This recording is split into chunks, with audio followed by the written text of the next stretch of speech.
How do you find the right partner, in my case, husband, after experiencing childhood sexual abuse? I don't know what's normal in my head. I see other people in relationships, and I see, obviously see it on TV, read about it in books. I don't feel like I know what to do.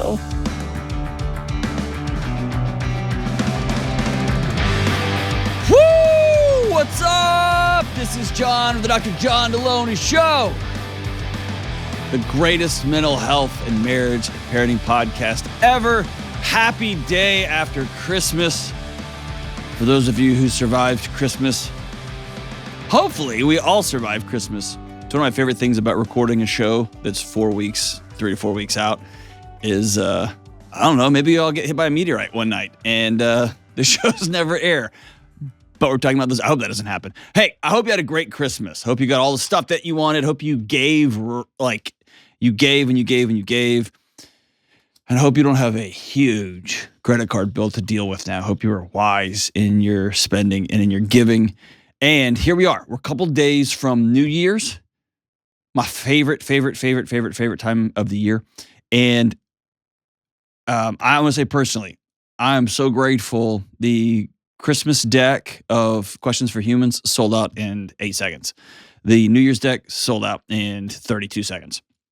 And now we have created, for Questions for Humans, second editions for friends and for lovers and multiple groups. And here's what I want you to think about. This is on my New Year's resolution list. I got wildly busy. I didn't get wild. I just got lamer. But I got really busy in 2022.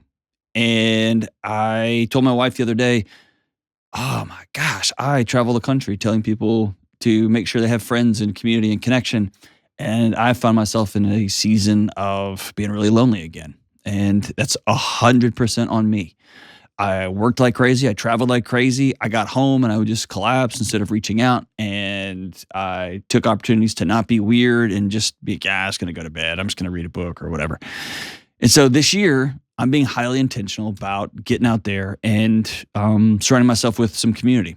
And I've got a couple new buddies who moved to town. I got some friends that I've made over the last couple of years since I've lived in Nashville. I'm looking forward to it. I'm excited to do it. And one of those components is going to be these Questions for Humans. The second edition. Those are coming, by the way. We're not there yet, but they're coming. So, hey, let's do this real quick. Let's do Questions for Humans Friends, second edition. In the booth. Nobody's looking at me. Let's do this.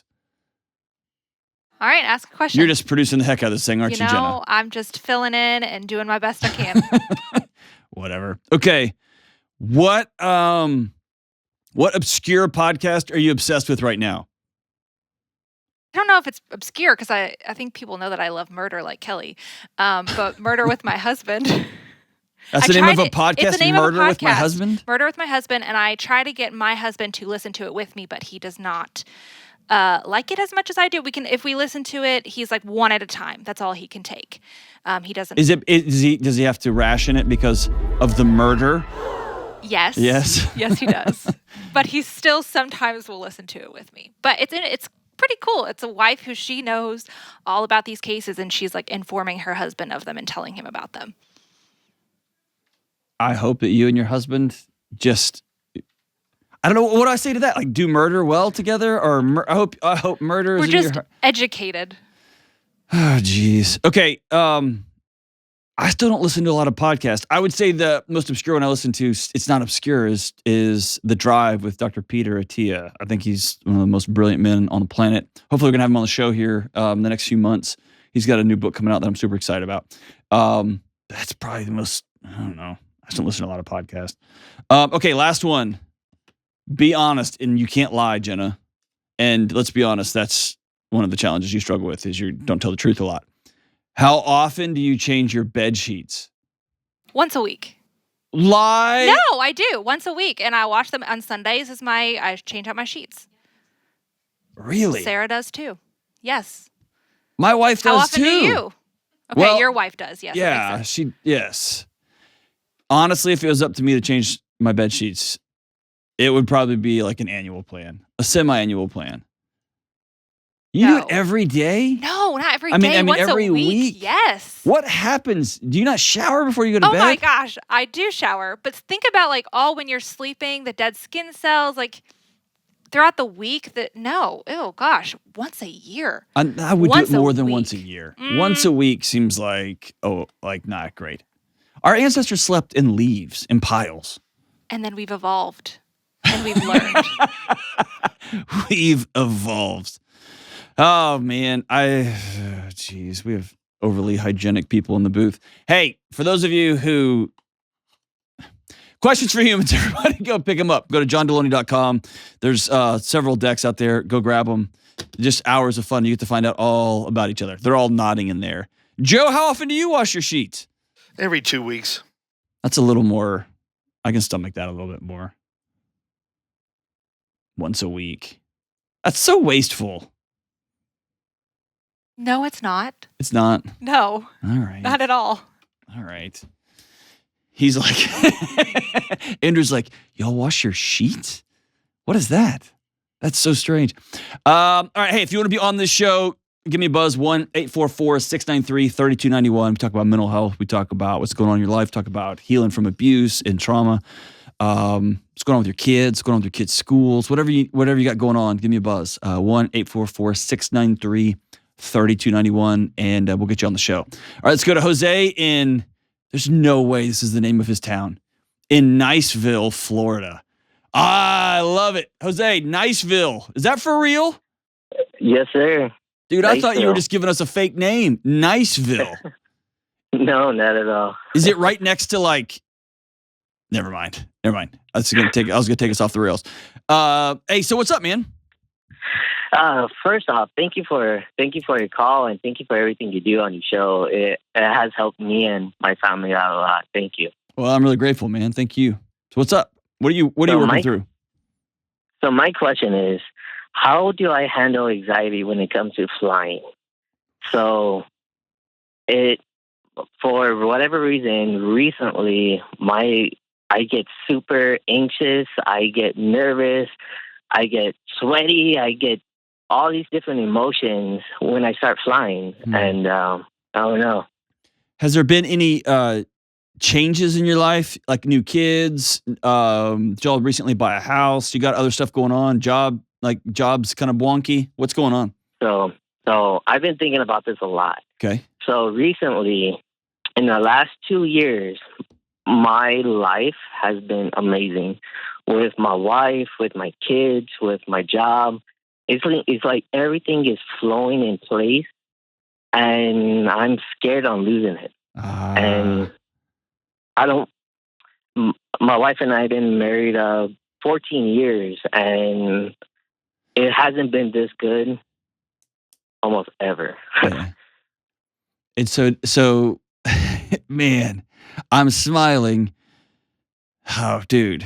Jose, I feel like I'm talking to a cooler version of myself. I hate flying, and I fly for a living, and I hate it. And I've been in a season of blessing the last couple of years. It's not going to last forever. And I have begun to slowly hold on to it tighter and tighter, to the point that I'm going to start constricting it. I can already tell, start choking it to death. Right? Yeah. And when I start grabbing for control, all that phobia is, the fear of flying, let's be super clear. Your mortal body is in a metal tube, flying 500 or 600 miles an hour, 30,000 feet above the air. Right? So that's insane. Yeah. I think we all should be a little bit anxious about that, because that's nuts. Our brains don't have an evolutionary switch for flying in a metal tube 30,000 feet above the air. And so we should be a little bit anxious about that. But when you have started to lock in on not losing things, there's just a natural inclination to begin to hold on to things tighter and tighter and tighter. And then your body starts scanning the environment for things it cannot control, and it tries to get your attention. Okay. And that's all anxiety is. It's just an alarm system. And there are fewer things more out of control than looking at two dudes that you don't even get to see. You hear their voice and you just trust. Hope you guys don't kill us. And I would like the snack, please, and seltzer water. Right? That's just it's insanity. And so here's what I'm gonna just tell you what I do. Okay. Okay.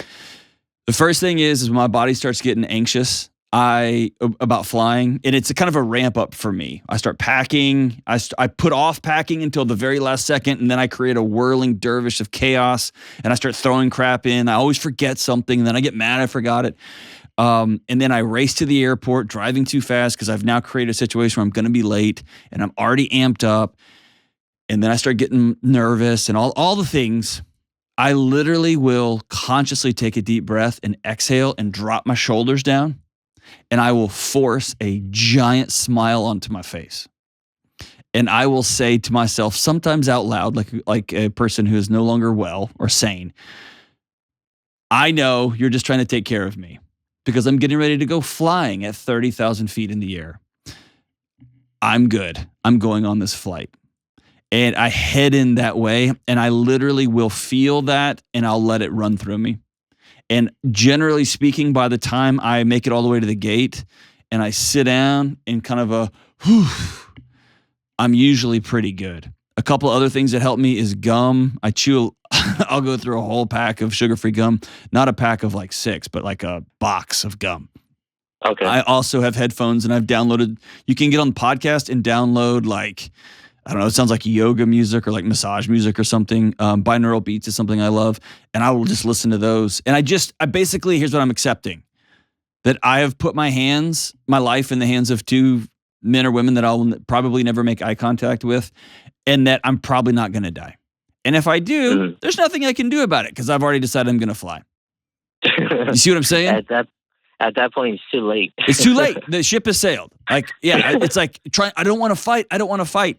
Well, you're a boxer, and they just ding the bell. So you're in a fight now. Now the only question is, how badly are you going to get beat up, or are you going to actually try to fight back? So when it comes to this, I feel it. I smile about it. I don't go to war with my body. Most of the angst with anxiety is fighting the anxiety itself, or getting anxious about getting anxious. Have you gotten there yet? I have. So for me, it's the best. Yeah. So for me, it happens like a day before. Yep. So the day before, like I'll pack, I'll get ready. Then like I'll take the kids out. We'll go to the beach. We'll go get dinner. We'll go do something. And one of the things in my mind is like, man, what if this is the last time I see my kids, or the last time I see my wife? And that whole first day is running through my mind until I get to the airport. Yeah. Then when I get to the airport, it's like, all right, don't die. But like how you're saying, I have no control. Yeah. So I actually think the question, what if this is the last day I could see my kids, is a question we should all ask way, way, way more often. Because the majority of us run through our lives as though our current situation is never going to end, both good and bad. Those of us in a season of blessing just assume we're always going to make this much money, and our lights are always going to be on, and there's always going to be this, and the car is always going to start, and the tires are never going to be flat. And then we all have a rude awakening coming for us. And those that think, I'm always going to be depressed, I'm always going to be anxious, I'm always going to be just a trauma survivor, they have a hard time seeing this, that the sun comes up too. And so I would tell you that don't run from that. Actually sit for a minute. And I would actually do it more often than just that one day. What if this is the last day I see my kids? One of the things that I did regularly, and I need to get back into it in 2023, is I would write my kids a quick letter. I just want you to know that I love you. I just want you to know that I'm so proud. I'm so grateful that I get to be your dad. And my subversive motive for that was, what if this is the last time I get to see him? Yeah. I want that when their dad dies in a plane crash, which, by the way, statistically speaking, is never going to happen. It's never going to happen. You and I, statistically speaking, have way more likelihood that we're going to die in our cars frantically driving to the airport than we are in a plane crash. But I wanted them to have that letter. And for some reason, writing that letter to them before I left town was good. Leaving a letter on my wife's pillow, if she was gone already, or right by where the coffee maker is in the morning when I knew she was going to go first thing in the morning. Man, that gave me peace, because I get to say the last words. Does that make sense? No, it does. It makes a lot of sense. I don't have any problem with you thinking, what if this is the last moment? I think that helps us make our time a little more precious. That's an old Stoic philosophy. Memento mori, like, remember we're going to die. When that becomes paralyzing and I can't get on a plane and then I can't leave the house and I can't, you know what I mean? That's when it gets too far. That's when our bodies spin out on us. That's why I think actually getting in the car, going to the airport and smiling, dropping your shoulders and saying, this is it. I'm not going to die. And if I do, nothing I can do about it because I'm getting on this plane. And by the way, real quick, Jose, I want to back out for just 1 second. Things are really good and you've worked really good to create a non-anxious life. And you're in a season of blessing. And so things like an emergency fund for if you lose your job or if something breaks on the house. Let me say it this way. If worrying or anxiousness is your drug, seasons of peace will feel like hell. They will feel like you're not prepared, you're not ready. It's that dream that you wake up and you're supposed to be giving a presentation at school and you haven't studied, or you're the guitarist of a band and you're suddenly on stage and you don't know how to play the song. And that dream comes to life for those of us who have lived lives of worry and anxiousness for whatever reason. Seasons of peace feel very foreboding. I think it's Brene Brown that says we start rehearsing tragedy. We start practicing for when it all goes down. And man, I just decided to quit living like that. I have prepared my life as much as possible for if and when things can happen. I don't have a plan for if the monetary system collapses and we're trading coffee and bullets for food. I don't have a plan for that. My plan is to go find a prepper and never mind. So I've planned appropriately, and now I've been in a season the last 4 or 5 years of practicing being at peace. It's practicing living non-anxiously. And it's been incredible because my body's adjusted and it can gear up when it needs to, but most of the time it lives in a state of so good. So Jose, I want to challenge you, brother. Intentionally open your hands to your incredible marriage, to your incredible relationship with your kids, to your good situation at home and at work. Hold those things loosely because they're going to come. They're not going to come and go. Your family's not going to come and go, but there's going to be seasons of good times and seasons of tough times. And if you hang on to the good times so hard, you'll end up suffocating them while they're still good times. Hold on to them loosely. Build yourself a non-anxious life, and then practice on dealing with whatever comes. Because it's going to come anyway, right? I might as well not go to war prematurely. I might as well enjoy the peace when there's peace and enjoy the good times when they're good and be prepared for when times get tough. And worrying and being anxious about them never helped with any of those things. I'm grateful for you, brother, and congratulations on building a non-anxious life. We'll be right back. Delony here, and I've got a word from this episode's sponsor, BetterHelp. Let's all be honest. Life would be way easier if it came with a user manual. Marriage, parenting, work, making friends, especially as adults. But this is the truth, my friends. There's no step-by-step guide. You have to take ownership of your life. And when it feels like too much or you feel stuck or overwhelmed, it's too easy to get lost in the anxiety black hole. I've been there. But you can learn to navigate this beautiful chaos we call life in a healthy way. Therapy gives you the tools to do just that. And that's why I love BetterHelp.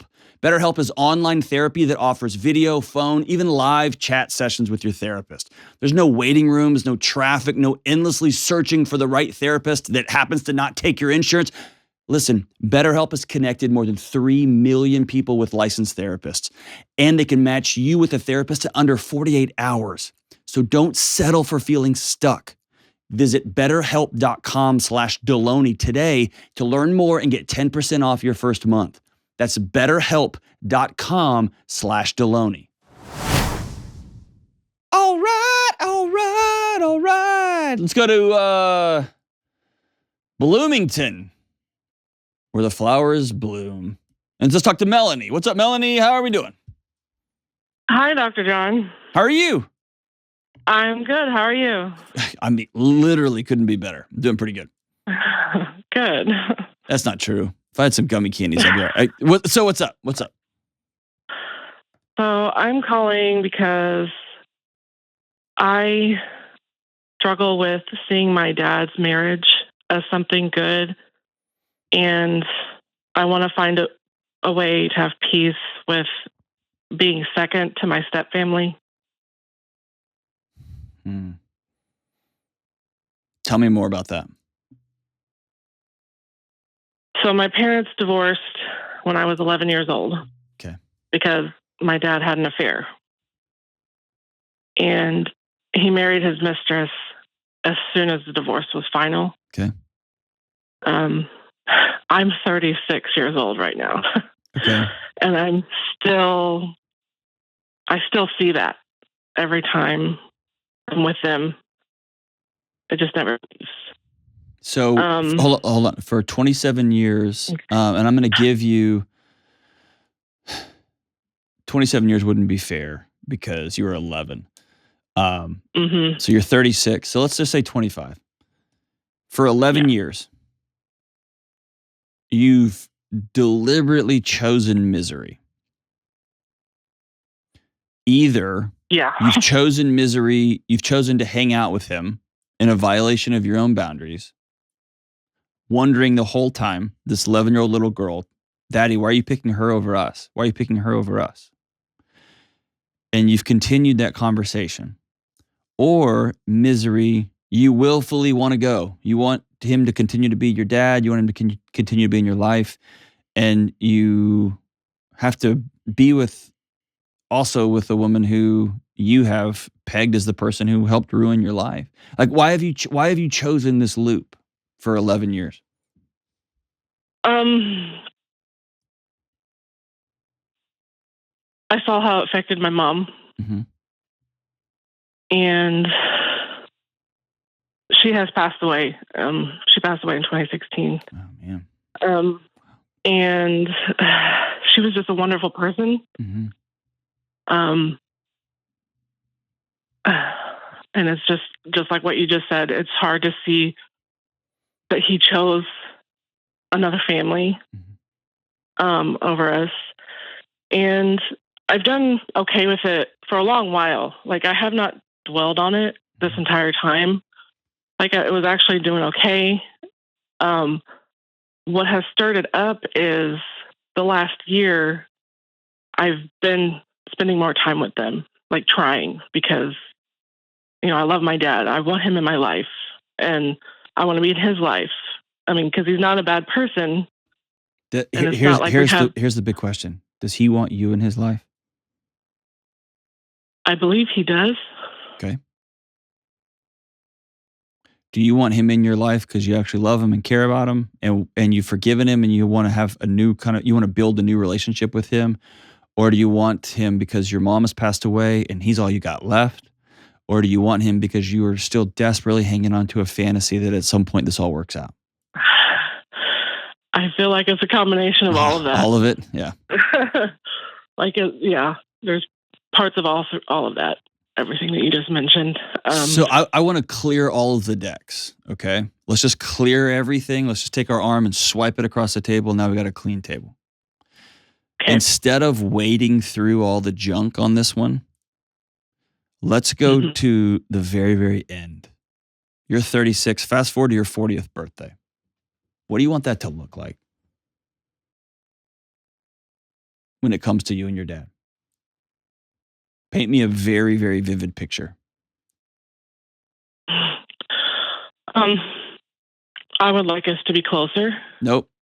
That's too amorphous. Like, paint me. Who do you want at the kitchen? Okay. Who do you want at the dining room table? Do you want your dad to swoop you up and take you somewhere? Like, what do you want your 40th birthday to look like? I would love it if he called me up and said, "Hey, I would like to spend time with you on your birthday. This is your 40th, and I love you, and I want to spend time with you today. Just us, and just spend time together. Okay. Doing what?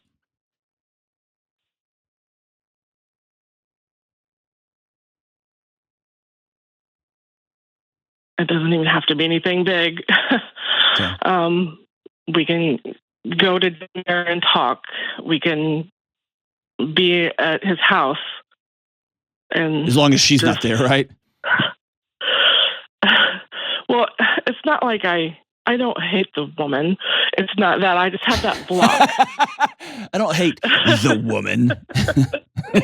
I mean, kind of you do. But so I want to go one layer deeper. Tell me, you're sitting at dinner with him. Mm-hmm. How do you feel? Like right now where you are, put your hand on your chest. How do you feel? You're sitting at a table with your dad.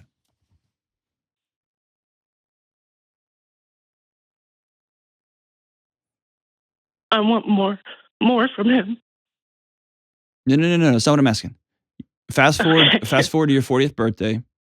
Oh, okay. The waiter, you just caught your dad sneaking around telling the waiter that it's her birthday and they're going to do some obnoxious sing-along thing. And he sits back down and he smiles at you and he says, man, so glad to be doing this with you. How do you feel in that moment? I would feel very happy. Why? That's happy's cocaine and cotton candy. That's not real. How do you feel? Loved. And you exhaled after you said loved. You feel loved finally. Yes. Okay. That's that 11-year-old girl saying, why did you pick her over me? Yes. Okay. And my promise to you is if all of this played out just from right now, just in not just the current state of your relationship, and you ended up having that moment, it would be mixed with what you just, like this peace, this I feel loved. My dad showed up for my 40th birthday. And what you can't feel now, as my guess would be, it would also be filled with rage. Like you wasted 29 or 30 years of my life, right? And so it would be this weird cocktail that feels like it would feel good right now. So let me ask you a hard question. Okay. Would you be able to invite your dad out and have written him a letter and read him the letter? Part of that letter would say, inside of me is an 11-year-old little girl still wondering why you chose that family over me. Why you chose that family over me and mom. And if you've got other siblings, you can name them. And then the other part of that letter is, Daddy, I have a dream that for my 40th birthday, you'll just invite me out and we'll get to spend the day together like we never got to do.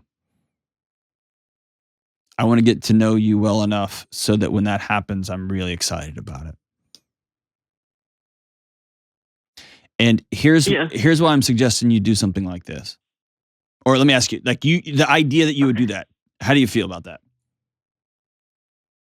I feel okay with that because I've been holding it in for this whole time. Yes. We've never had that conversation, so I do want to. So I want to validate you. This should be the conversation your dad has with you because he's your dad. Yes. And it's been 29 years and it hasn't happened yet. So you as an adult are faced with a choice.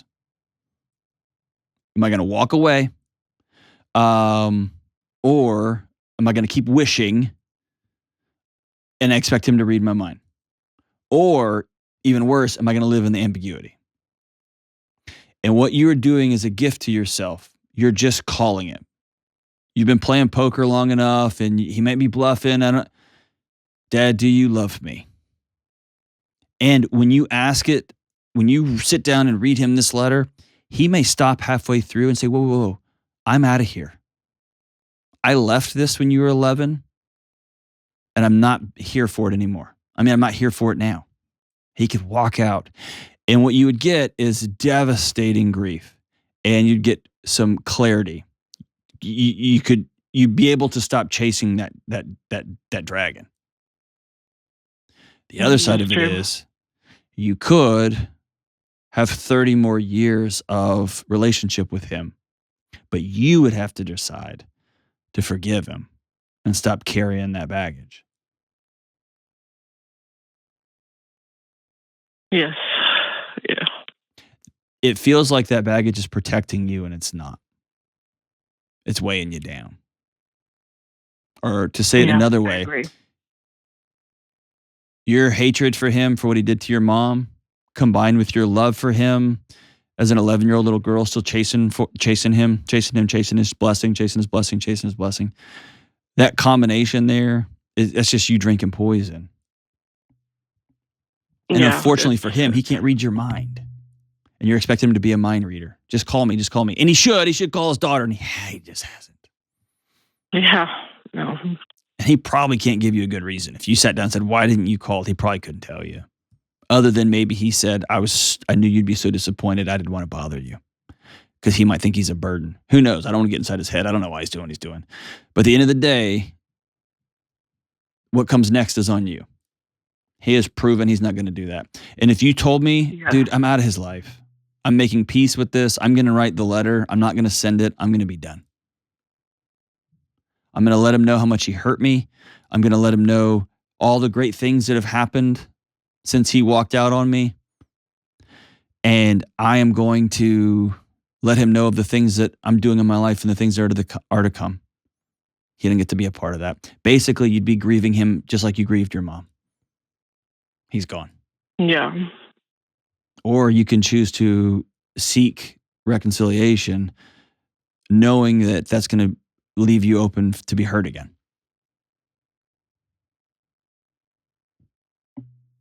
Yes. But also leave you very open for some clarity.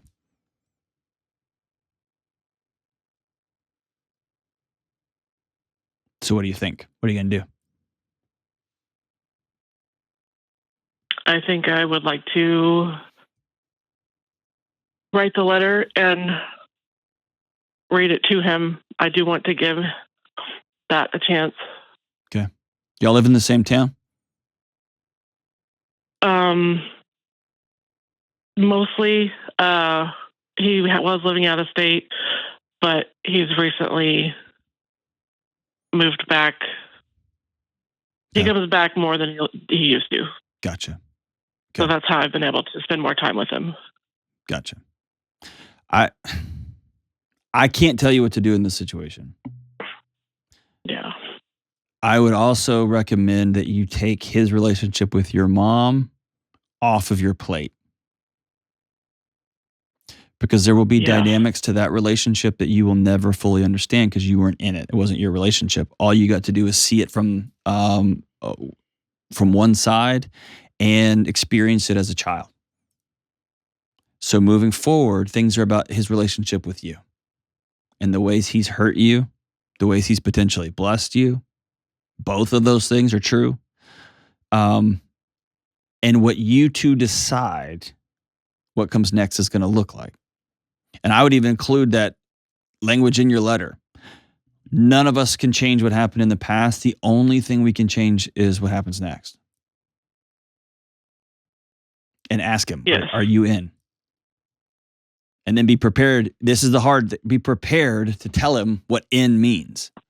This means you take me to breakfast once a week, Dad, or once a month, Dad.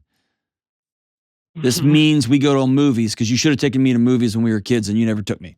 So now you're playing catch up. Do you have kids of your own? No, I don't. Okay. Are you married? No. That was an awesome laugh. No. If that time comes, you invite him into that too, right? All I have to say is this. What do you want that to look like? But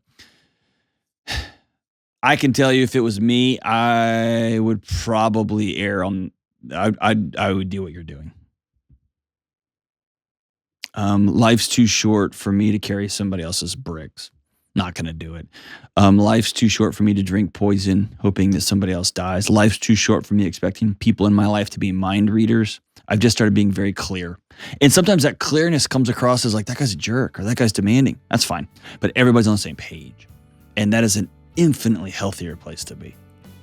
Hang on the line. I'm going to send you a copy of Own Your Past, Change Your Future. I want you to read that as you are writing this letter.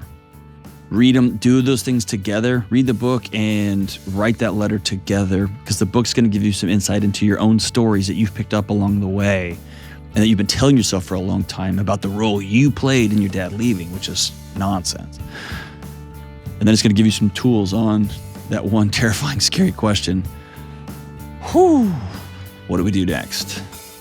What do we do next? Thanks for sharing your life with us, Melanie. Appreciate it. Let us know how that conversation goes. Give us a call back, because I want to know. Hopefully he grabs your hands across that table and says, "Hey, honey, I am all in." We'll be right back. Hey, what's up? Delony here. I know. It's the holidays. You're super busy. And between all the decorating Christmas trees and Christmas parties and your friends drinking too much eggnog, family visits, so many family visits, it's so easy to skimp on sleep. Don't fall into that trap, my friends. You've got to take care of yourself and your mental health during the holidays. And that means prioritizing sleep. Sleep is one of the best things you can do for your mental health any time of year, but especially right now. And for me, getting deep restorative sleep starts with a good mattress. And that's why my family sleeps on DreamCloud mattresses. And right now, DreamCloud is running an unbelievable offer exclusively for my listeners. Get 25% off any mattress, $599 in accessories. That's pillows, a mattress protector, and luxury sheets, plus an additional $50 cash discount when you use promo code Delony. So go to dreamcloudsleep.com/Delony or dreamcloudsleep.com and enter promo code Delony to get your new mattress today. All right, we are back. Let's go to my hometown, H-Town, and talk to Ellie. What's up, Ellie? Hey, how are you? I'm all right. How about you? Pretty good. Very cool. So what's going on there in Houston, Texas? Okay, so my question is, how do you find the right partner, in my case, husband, after experiencing childhood sexual abuse?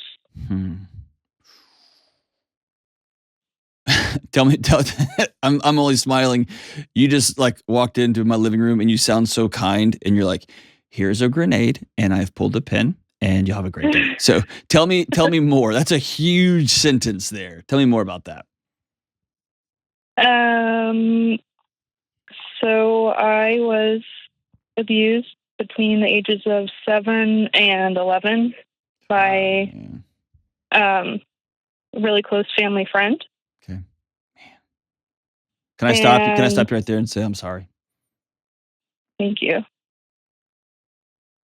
Do you know that shouldn't have happened, right? Yes. Okay. All right, good. Oh, man. Okay. So 7 to 11. Did your parents know? They did not. They didn't find out until I was 17. Okay. How'd they find out? And it was my mom actually read something I had written, like the only time I had ever written anything down, because I felt like I couldn't take it anymore. Mm-hmm. And she had to go hunting for it too. So I guess, I don't know, but she found it, she read it, and she lost it. Yeah. So they had literally no idea? Mm-mm. Okay. Where's this guy now? He is dead. He died. Okay. Mm-hmm. How did he pass away? A heart attack. Okay. So how old are you now? I'm 28. 28. How are your teenage years?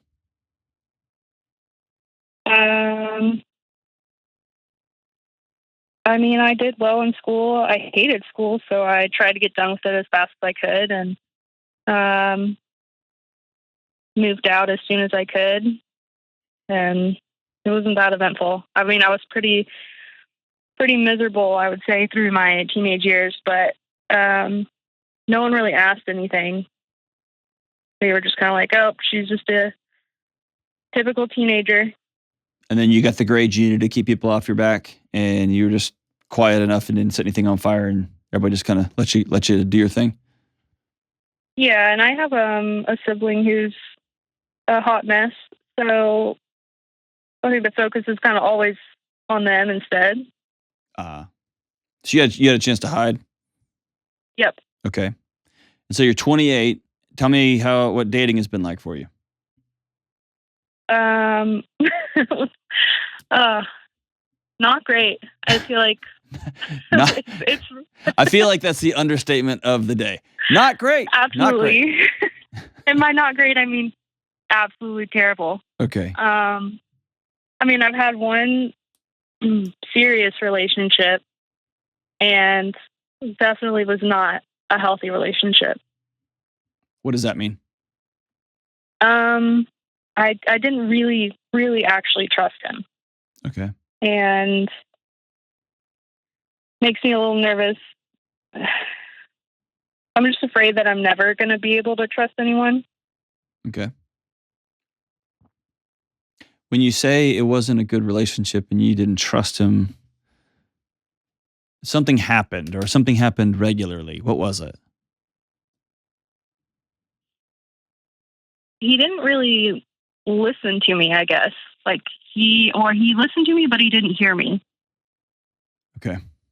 When I would kind of say, like, these are my boundaries, he didn't necessarily always respect them. Mm-hmm. And I just have like the most skewed view. I don't know what's normal in my head. I see other people in relationships, and I see, like, obviously see it on TV, read about it in books, like all that kind of stuff. But I don't feel like I know what to do. So tell me if I'm off here, okay? There's this thing by Gewitz and Madan, and I think it's Ophir and Levy, the two researchers. And they have this idea called the sexual self-concept. And it's a conglomeration of things, but it's this idea of the things you think about yourself, combined with the experiences you've had, that create this way you experience yourself when it comes to sexuality. And when kids are sexually abused, their sexual self-concept, in for lack of better terms, it goes to ash. It burns to the ground. It explodes, right? And so you find yourself, I am good for the sexual pleasure of other people. So you might date somebody and say, hey, I don't want anything physical.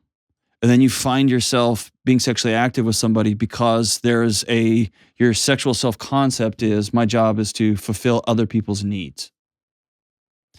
Or my sexual self-concept is, I'm broken because somebody broke me when I was a child, and nobody's ever going to fully want me because there's something wrong with me. And so you hold back and don't tell the full truth, the whole truth, and nothing but the truth. And you can't, because it's a preservation method. And because you can't tell the whole truth, you assume, and your body experiences other people aren't telling you the truth. Or worse, maybe because of these secrets that you hold, these things that happened to you by somebody who you trusted, and more importantly, your family trusted. And even when you no longer trusted, mom and dad continue to trust, which is unmooring. It pulls a child into two different human beings. Suddenly you feel like, if I love somebody, I'm going to be a burden to them. They're going to be worse off because they're with me than they would be otherwise. Are any of those three hitting home? Yes. Definitely. What happens to your body when you date somebody? And I don't mean in a sexual way. I mean like in an anxiety response kind of way. I'm just a nervous wreck the entire time. Okay. I mean, you think like, well, I think, okay, if I keep doing this, if I keep putting myself in this situation, eventually it'll get easier, right? No, it is not. Who told you that it would eventually get easier? I don't know. So myself, I guess.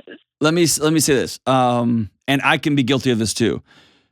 The only way through anxiety is, I mean, the only way to heal from anxiety is directly through the middle of it, okay? When it comes to childhood sexual abuse and adult intimacy, you can't power your way through it. It's got to go in steps. Someone's got to walk with you, okay? Because it overwhelms the system.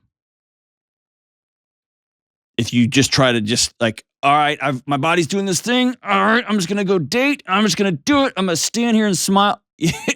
Your body goes, oh, hey, Ellie, you're clearly not getting our message. So here's what we're going to do. We're going to shut the whole thing down right here in the movie theater. You want to watch? Because here it goes.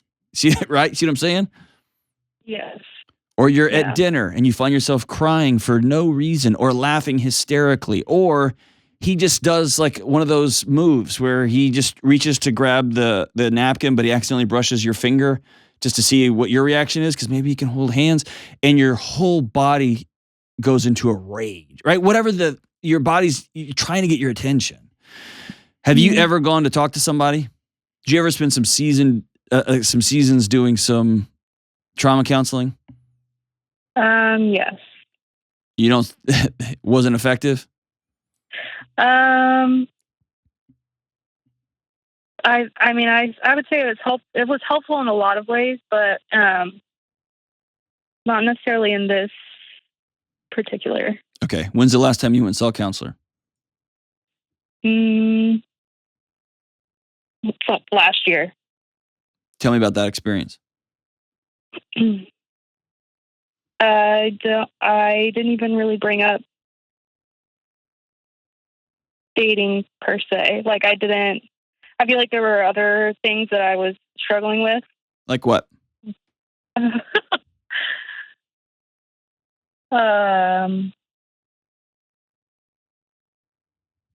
Well, I mean, I initially went back because I was struggling with my sibling has mental health issues, and so I kind of went back because I was trying to deal with that, trying to figure out how to navigate that relationship with my parents, like maintain a relationship with my parents, but distance myself. Gotcha. From your unsafe sibling. So here's what I want you to do. I want you to go find a good trauma therapist and let them know I was sexually abused from a family friend for 4 or 5 years during some of the most important developmental time in my life, right under my mom and dad's nose. And I'm just putting this into the ether. It might not be true, but you grew up in a pretty chaotic home environment, huh? Fair? Yeah, sometimes, yeah. So I want you to be very open about the environment you grew up in. And just listening to you talk, you haven't made peace with, but you are able to say, I was abused as a kid. You haven't done a lot of talking about what you experienced in your own home, have you? No. Okay. You've got to talk about that. And the purpose for talking through these things is not to relive them or re-traumatize ourselves or have to go re-experience all this stuff. The purpose is because I want to have grown-up relationships myself. And my parents painted me a horrible picture of what that looks like. A man that my family trusted destroyed me for his own pleasure. And I have tried to white knuckle my way through this, and I need different tools. And so we're not just going to sit there and spin like a record player, but we're going to actually heal towards you making true adult connections, because that's going to be the important part of your healing moving forward, is true connection with other human beings. And I wish there was another way to do this. There's just simply not.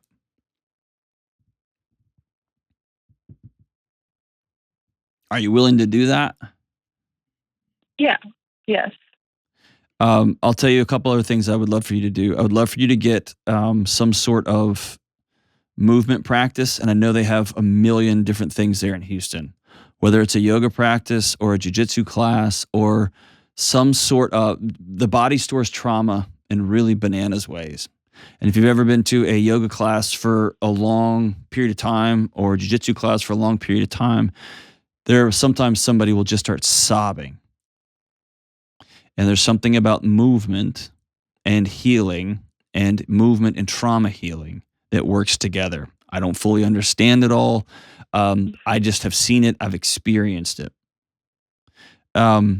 Something else, you got to get a group of women that you trust that you can be 100% open with.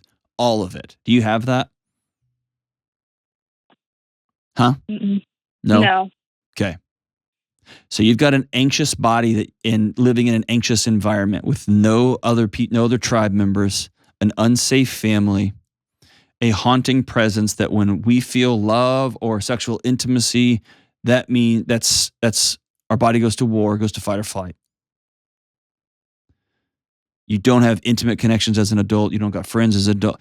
You see how your body's going to be anxious regardless of what your past is, just because of the ecosystem it's had to create to survive. And what we have to do is teach it how to survive in another ecosystem.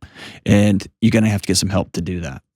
One final thing is, I'd love to see you begin to create a new identity.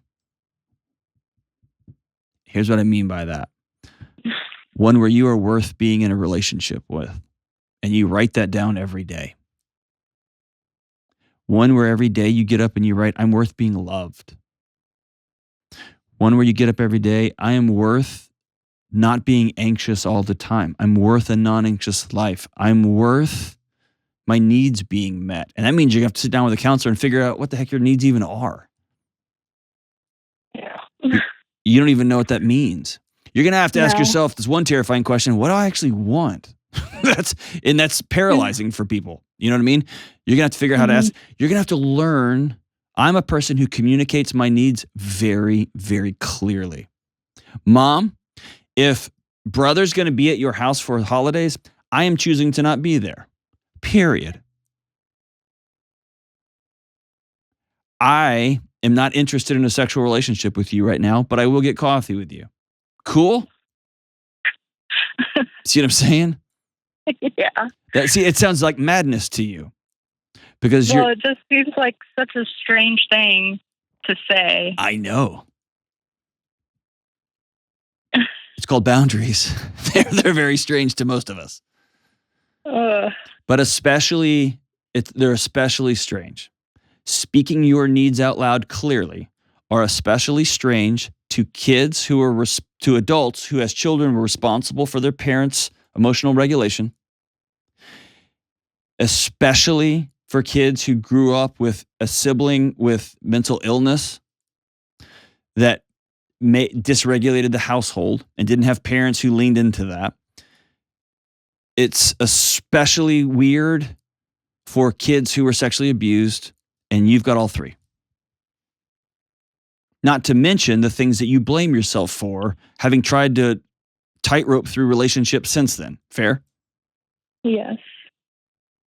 Because you've done things, quote unquote, done things. I hate that language, but you've done some things that you wish you hadn't have. You wish you'd spoken up. You feel like someone's taken advantage of you. You may have been sexually assaulted again under the guise of, well, I just didn't. Am I onto something? Yeah. Yes, you're worth more than that.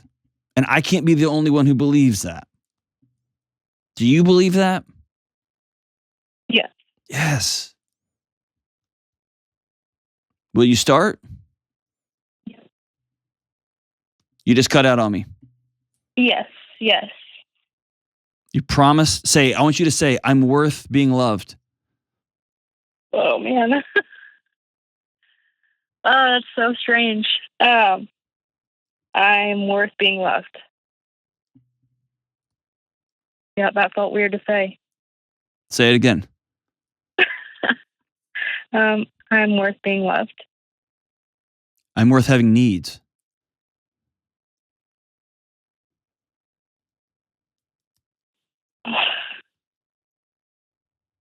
I'm worth having needs. I'm worth more than the sexual gratification of other people. Oof.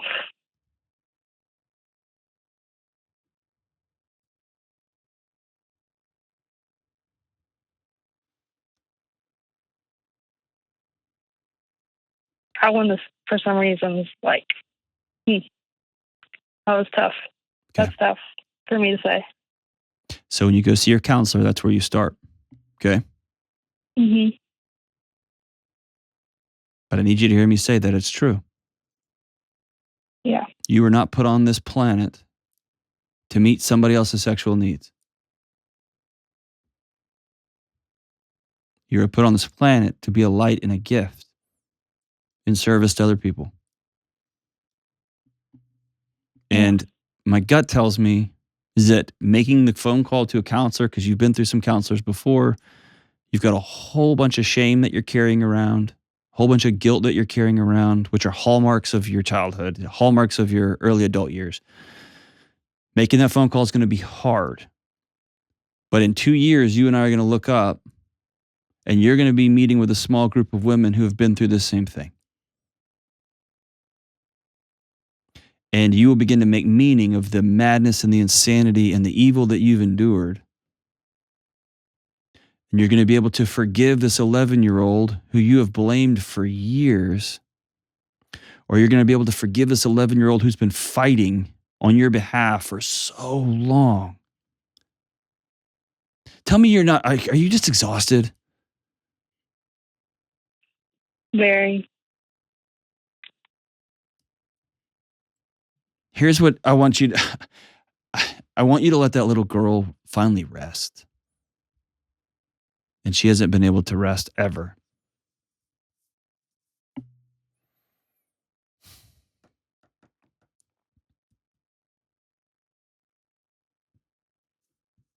My heart's broken for you, Ellie.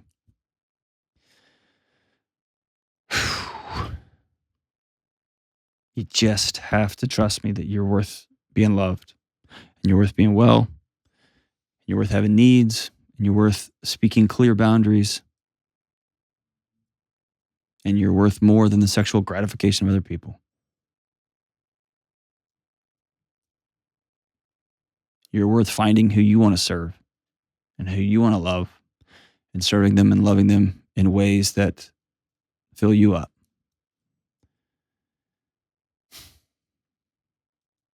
You're worth healing. And it's going to be hard. And I want you to know when it gets hard and when it gets exhausting and when it gets scary, that you've got millions of us who are following you now. We're a part of your story. You invited us in, and I'm grateful that you did that. You got millions of us walking beside you, holding your arms up in the desert when things get heavy, when things get hard. And I will be counting down the days till you make that call. Hopefully you do it today. And I will look forward to the next couple of years as hopefully you'll reach back out and let me know how you're doing. Because you're about to become a light brighter than anything you've ever seen. You're going to be like staring into the sun.